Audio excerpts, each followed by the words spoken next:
Time in more than a month, our country's government was fully open today. This most recent partial shutdown lasted 35 days. It was the longest in American history. President Trump officially signed the spending bill from Congress last night. The catch? It's only temporary. The government funding runs out again in 21 days. The idea? To give lawmakers time to strike a deal on funding for border security. Regardless, the government reopening is good news for the Great Smoky Mountains National Park. Staffers there were back to work today.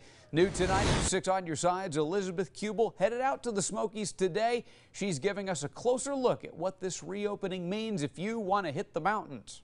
The Great Smoky Mountains National Park now back to normal for the first full day since the government shut down more than 1 month ago. Yes, we're back. We're so happy to be back at work here in the national park again. A reopened government bringing renewed 7-day coverage and full staff back to the Smokies. Trails are open, currently roads are open, our visitor centers are open, restrooms are open, trash cans are being picked up again as well. So we are back to normal as far as park operations go. Meaning the people visiting this weekend are able to take in these sights and get the full Smokies experience. Like, it's beautiful, and I'm just glad that I get to see it. I love their view, and I love the colors and all of that stuff. It wouldn't be the same if we didn't have people here to do their job to make the experience as beautiful as it is today. Over the last 35 days during the partial government shutdown,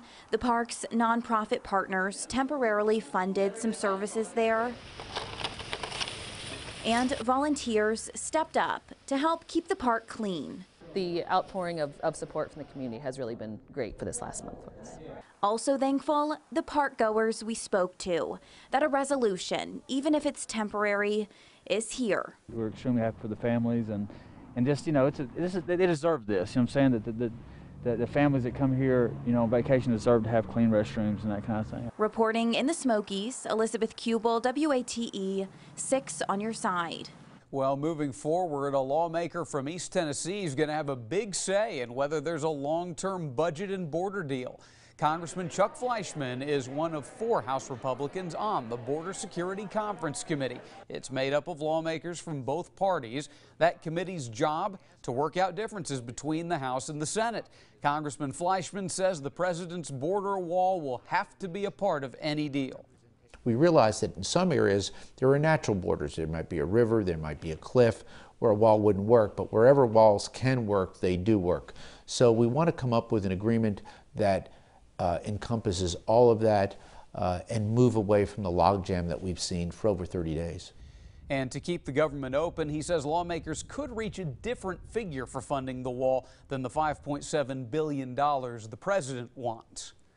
A strong show of support for the Great Smoky Mountains National Park tonight. This is the Friends of the Smokies Evergreen Ball. They say it's first and foremost a celebration. People come together to support and preserve the park and its long history through a silent auction. Of course, with everything that's been going on in D.C., one of the topics of conversation tonight, the shutdown. It was difficult. You know, the gates were open and people still come enjoy the national park. And what we're trying to really emphasize that there's work that still goes on in the wintertime, I mean, for the most part. So we're going to try our best to catch up and get back so we can have a great spring and summertime for our visitors.